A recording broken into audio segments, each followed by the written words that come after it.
At 62, Mrs. Brown's life seemed like a book written with the ink of sacrifice and patience. Since her daughter Rachel had abandoned her 3 children, Daniel, Marcus, and David, she became a mother and grandmother at the same time. Her routine was marked by early mornings to prepare breakfast, walks in the rain to take them to school, and all-nighters nursing a fever that always seemed to strike at the worst possible time. While others enjoyed their retirement, she continued folding sheets, reviewing homework, and storing every report card, every photo, every medical authorization in a thick envelope that filled up over the years. That envelope wasn't just paperwork.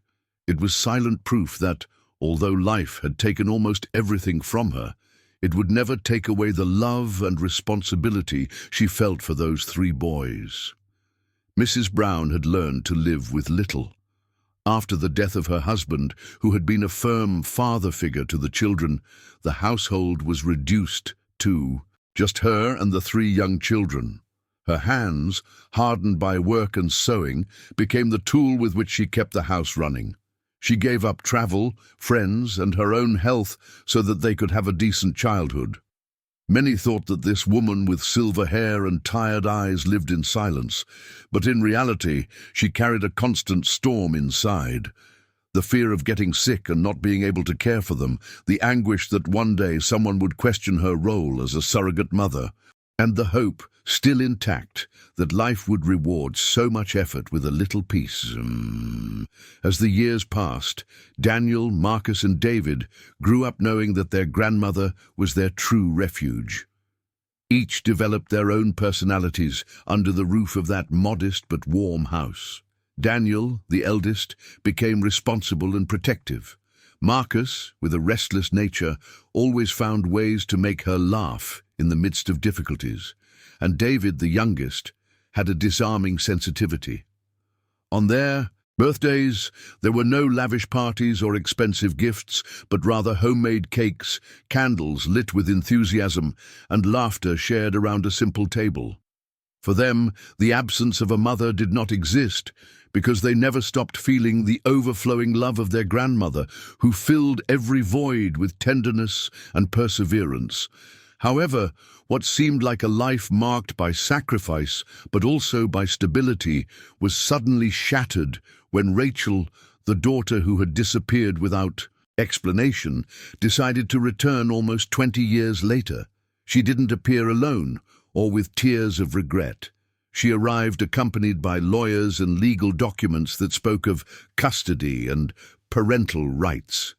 That word, kidnapping, echoed in Mrs. Brown's mind like a cruel insult, as if everything she had done for a decade and a half were a crime and not an act of love. What hurt most was not the threat of legal action, but the brazenness with which Rachel pretended to be a victim of circumstances, hiding the fact that she had consciously chosen to leave behind the children she now claimed as her own. The trial quickly became a painful affair, where every memory of Mrs. Brown had to be translated into cold, hard evidence and papers. Those folders filled with medical reports, school report cards, and yellowing photographs became her shield against a system that seemed to forget the obvious, that she had been the only real maternal figure in the boys' lives. With trembling hands, she handed each document to the lawyer, feeling that in doing so, she was also surrendering a piece of her own life. It was like laying bare her sacrifice before strangers, hoping that at least some would understand that behind every signature she had on those papers were sleepless nights, worries she never shared with anyone, and a love that never asked for acknowledgement. For the teenagers, Rachel's return was an emotional earthquake. Daniel, who was already preparing for college, looked at her with cold resentment, unable to forget the times he had asked about her as a child and received silence in response. Marcus, on the other hand, tried to understand, searching for some shred of good intentions to justify her absence. And David, the youngest, could barely process that this woman, a stranger to him, suddenly wanted to call herself Mom. At the dining room table, the three argued in low voices, trying to balance their gratitude and loyalty to their grandmother with the uncomfortable curiosity to know what was behind their biological mother's sudden appearance. The only thing they agreed on was that Mrs. Brown deserved to be defended. The truth was brutally revealed one afternoon when the boys discovered documents related to their grandfather's life insurance policy. The money, a considerable sum that would be released upon their 18th birthday, had Rachel as the legal beneficiary. Suddenly, everything fell into place. Her return hadn't been motivated by nostalgia or genuine regret, but by greed. This discovery fell upon them like a bucket of ice water, making it clear that their mother wasn't looking to make up for lost time, but rather to take advantage of a legacy she had never helped to build. It was then that the three of them began to look at her differently, with the mixture of sadness and fury that only arises when one understands that blood doesn't always guarantee love.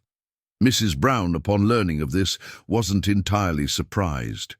Deep down, she had always suspected something shady was behind that return. However, seeing her so willing to use her own children as bargaining chips tore at her soul. For nights on end, she sat awake in her worn floral armchair, mentally reviewing every sacrifice she had made over the years. In those silent early mornings, she realized that she could no longer limit herself to being a resigned caregiver.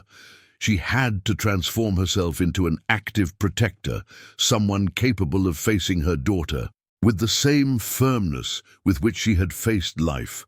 And in that process, a new strength was born within her, an implacable determination that no one expected from a woman with a tired body, but an intact spirit. The decisive confrontation took place in a downtown cafe, a neutral place where the smells of freshly ground coffee and toasted bread contrasted with the tension in the air. Rachel arrived with a folder in her hand, dressed with an air of superiority that attempted to hide the nervousness in her gaze. Facing her, Mrs. Brown seemed fragile, with her old coat and her hands clasped on the table. But what she really conveyed was a contained calm, like someone who knows she has the truth on her side. There were no shouts, no theatrics, just a conversation laden with painful truths, where every word spoken by the grandmother was a direct blow against the victim facade Rachel had constructed.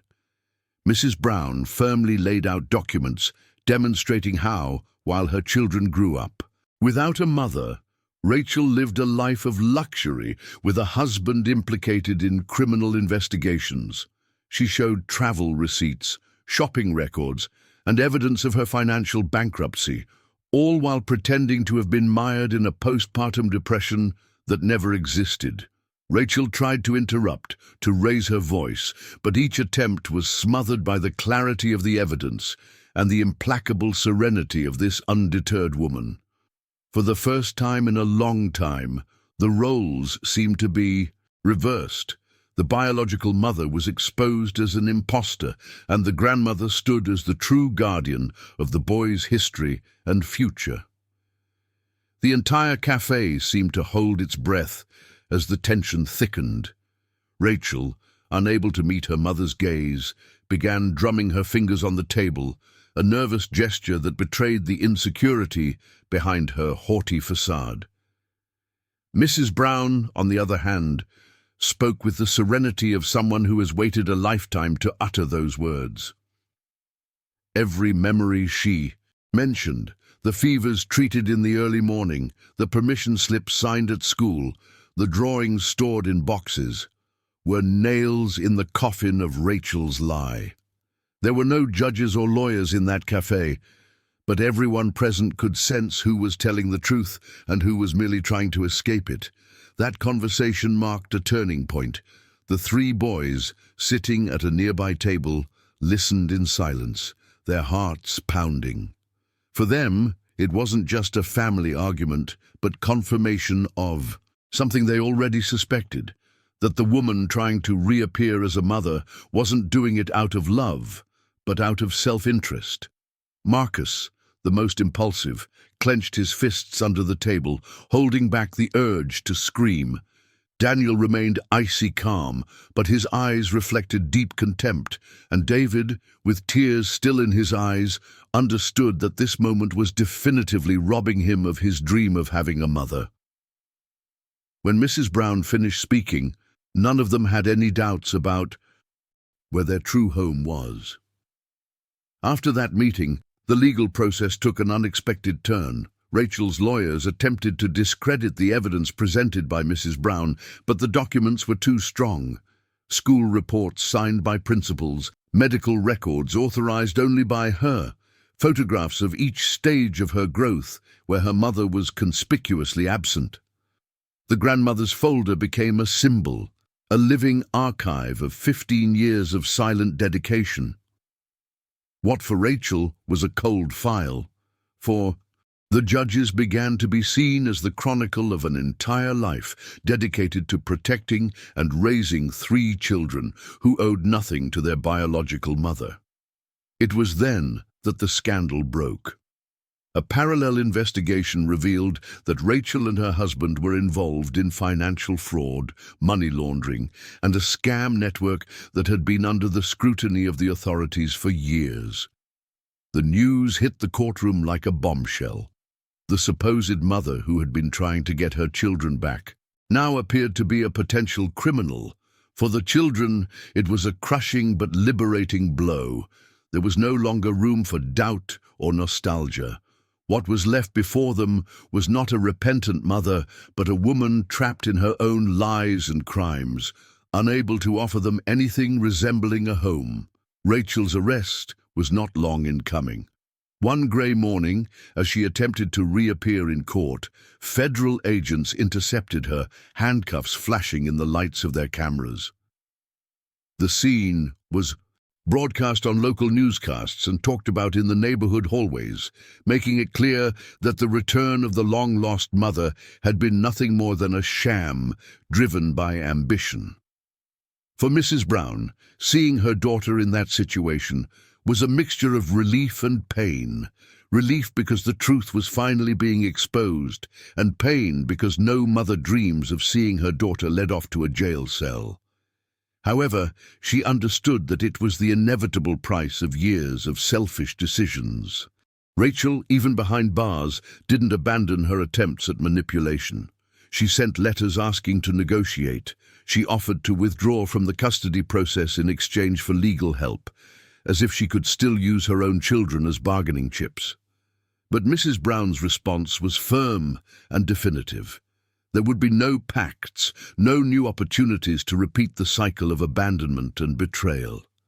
With that refusal, she put an end to a long, corroded bond, freeing the boys from the constant shadow of a mother who had never known how to be one.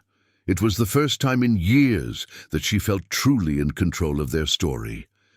For the 3 young people, the entire process was an abrupt awakening to adulthood. Daniel, with his serene nature, was the first to propose legally changing their surname and adopting their grandmother's as a symbol of belonging and gratitude. Marcus, always impetuous, immediately supported him, convinced that this gesture would be the clearest way to break with the past and honor the woman who had truly been his mother.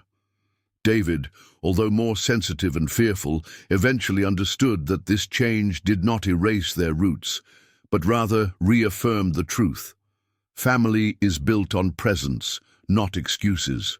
Thus, united, the 3 began the legal proceedings, carrying with them the conviction that no ruling could take away what they had already decided in their hearts. The day they received confirmation of their last name change, Mrs. Brown couldn't hold back her tears. At just 18, 16, and 14 years old, they seemed more mature than many adults she knew. With part of the inheritance legally due to them, the boys decided to buy her a larger house, with a small garden where she could finally relax without worrying about leaks or accumulating bills. When they showed it to her, Grandma silently walked through each room, stroking the walls as if they were a tangible miracle. For the first time in a long time, she felt the weight on her. Shoulders begin to lift, replaced by immense pride. She had raised not only 3 good men, but also 3 grateful hearts capable of giving back, in life, a little of everything she had given them. Over time, the new house became a symbol of rebirth. It wasn't luxurious, but it was full of details that spoke of love.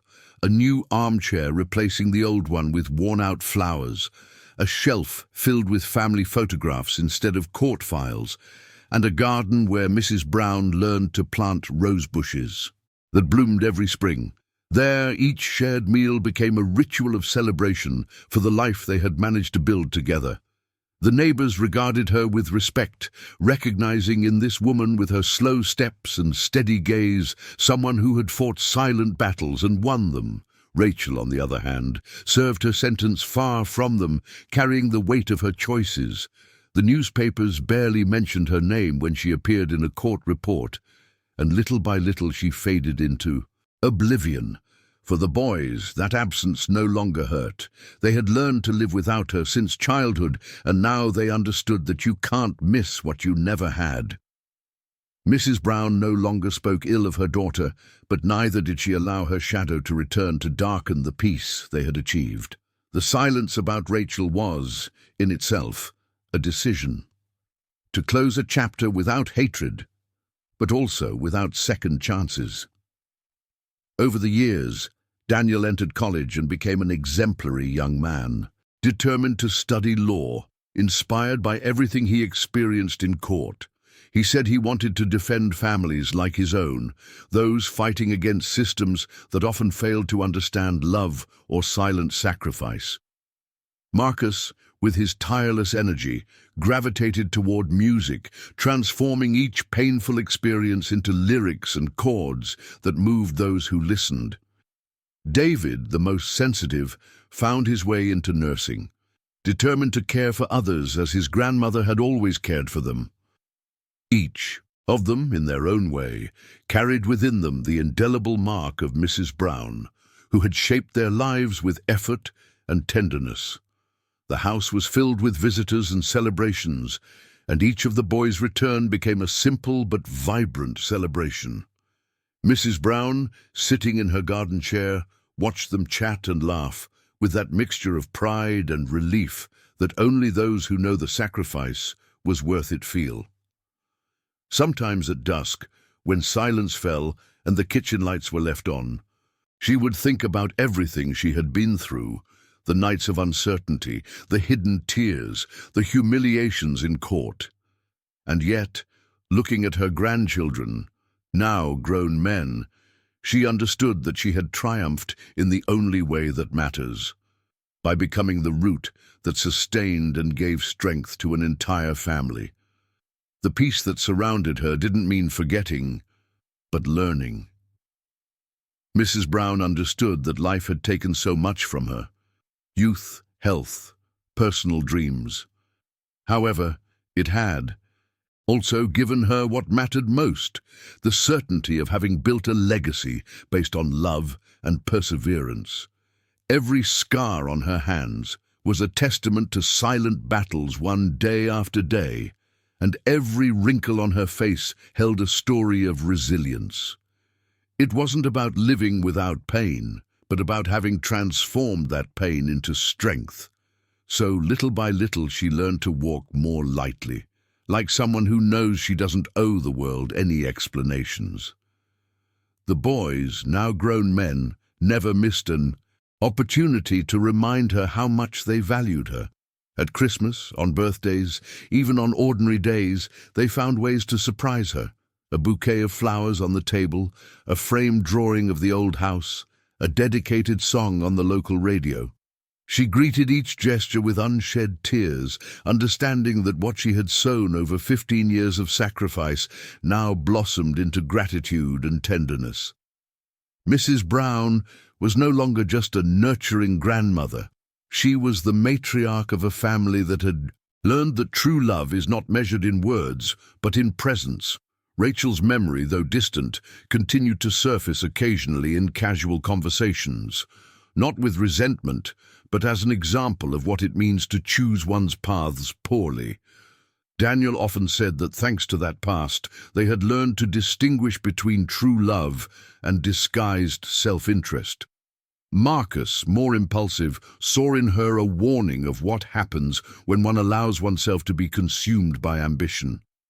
And David, always, more compassionate, simply hoped that wherever she was, she would find the peace she never knew how to build. Mrs. Brown listened silently, without adding too much, because she understood that the best punishment for her daughter was to be deprived of what mattered most: family. Over the years, Mrs. Brown became a symbol for the community. Neighbors, friends, and even strangers turned to her for advice, as if that soft-spoken woman with a steady gaze carried with her a wisdom that only comes from weathering storms. She never considered herself a hero, but she humbly accepted the words of those who called her an example of strength. Deep down, she knew her story wasn't one of perfection or greatness, but of daily resilience, of choosing to stay when everything seemed to invite surrender. And that silent testimony, more than any speech, became the most powerful legacy she could leave her grandchildren and those around her. The boys' transformation into responsible adults was also the clearest proof that all the effort had been worth it. Daniel, now a lawyer, used to accompany his grandmother on legal proceedings and remind her with a knowing smile that his vocation had been born the day he saw her defend them in court with that folder full of evidence. Marcus began performing on small stages, always dedicating a song to her that spoke of the woman who turned an empty house into a home. And David, from his job at a hospital, called her every night to tell her anecdotes and thank her for teaching him to care for others with the same dedication with which she cared for them. Every gesture was a mirror in which Mrs. Brown saw her life's triumph reflected. In the neighborhood, her new home became a gathering place. Young people who grew up with her grandchildren would stop by to say hello, single mothers would seek her advice, and even retired teachers would find unexpected comfort in her conversations. Mrs. Brown welcomed everyone with freshly brewed coffee and simple cookies, just as she had done all her life. She didn't need grand words. Her mere presence radiated calm. It was as if every corner of that house was imbued with the certainty that despite the blows, love and perseverance can always rebuild what seemed broken. Sometimes, on quieter nights, Mrs. Brown found herself remembering the first time she held Daniel in her arms, barely a few months old, while Rachel disappeared without explanation. She also remembered how, with Marcus and David, history had repeated itself, and how fear had plagued her for years, as she wondered if she'd have the strength to raise 3 children alone. Now, looking back, she realized that that uncertainty had been the seed of her strength. It wasn't that she'd never felt fear, but that she decided to move forward despite it. That certainty brought her peace, like a balm for all the invisible scars she carried. The boys, now grown men, never failed to acknowledge this. Each anniversary, instead of celebrating in style, they would organize a private dinner at home where they shared memories and gratitude. Often, Marcus would pick up the guitar, Daniel would propose a toast, and David would tell a funny story about his work at the hospital. Mrs. Brown listened with a mixture of pride and tenderness, seeing how those children who had once cried in her arms were now solid pillars, capable of supporting her if she needed it. In those moments, she understood that their love had not been in vain. It had planted deep roots that would grow beyond her own life. Time taught Mrs. Brown that justice doesn't always come in the form of court rulings, but in the daily fruits of life. Seeing her grandchildren wake up early, work hard, and treat others with respect was the clearest proof that she had triumphed. While Rachel silently served her sentence, she relished the small victories: a shared meal, a framed diploma, an unexpected call in the middle of the afternoon. Every moment was a Reaffirmation that the sacrifice, though lonely and exhausting, had created a legacy that cannot be erased.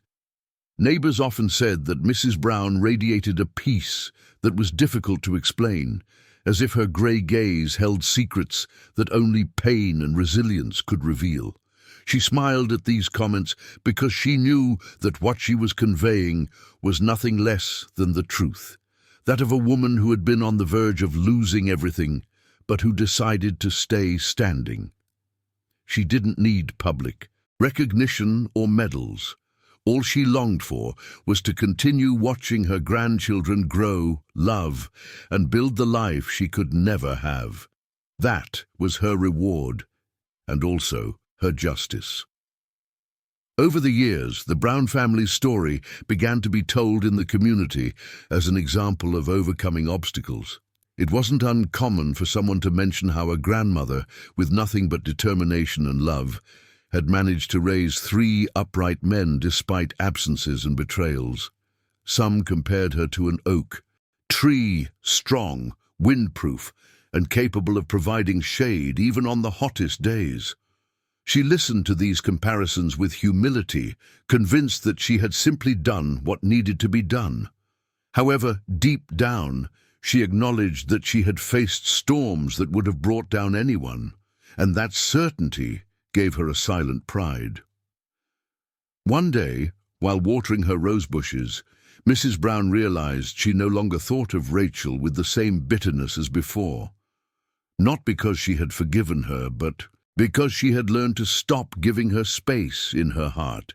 Indifference was now her way of closing the cycle, accepting that her daughter had chosen another path and that she, instead, had decided to stick with what was essential, what was true. In that moment, as the sun filtered through the branches of the garden, she understood that peace is not found in erasing the past, but in giving it the place it deserves so that it doesn't contaminate the present. Mrs. Brown began to enjoy a calmer routine. Mornings were no longer filled with rushing to pack lunches or check school uniforms. Instead, she allowed herself to eat a leisurely breakfast, listen to the radio, and tend to her plants.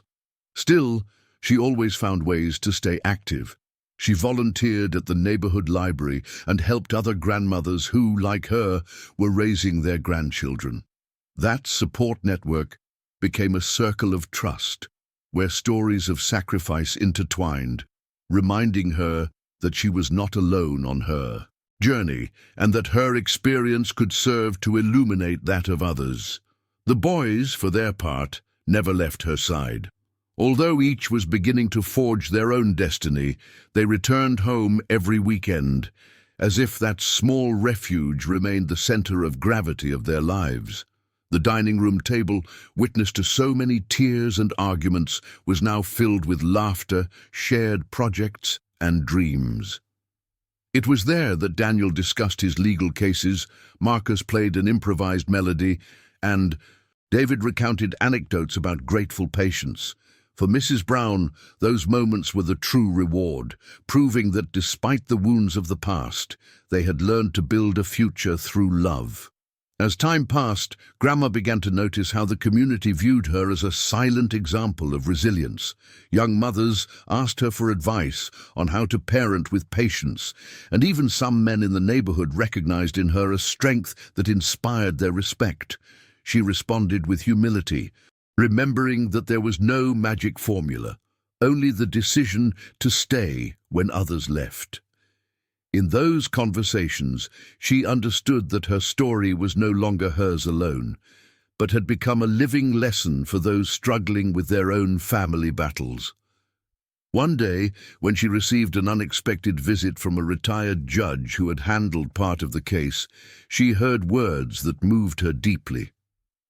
"Mrs. Brown," he said, "I have rarely seen such clarity in a trial. You didn't win because you had the best lawyers, but because the truth was written on every piece of paper and in every gesture of those young men."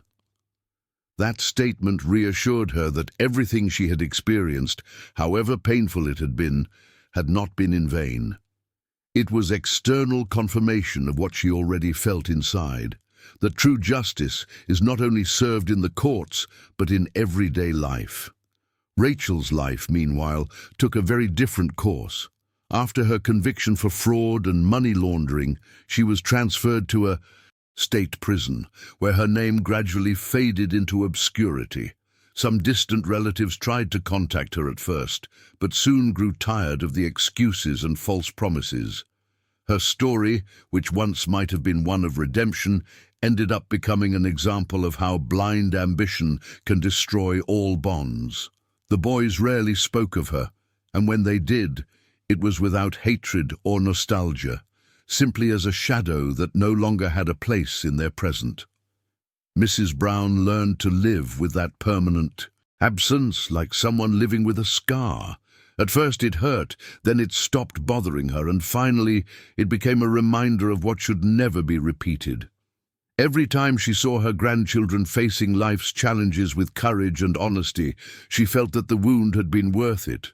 Not because it justified her daughter's betrayal, but because it had transformed the abandonment into fertile ground for the birth of a different, stronger, and more united family. It was proof that even the most bitter losses could bear fruits of hope. As the years passed, Mrs. Brown began to indulge in small pleasures that had previously seemed impossible. She traveled outside the city for the first time, accompanied by her grandchildren, and experienced the ocean she had always dreamed of seeing up close. She walked barefoot along the shore, the cold water caressing her feet, and felt each wave wash away a bit of the accumulated fatigue in her bones.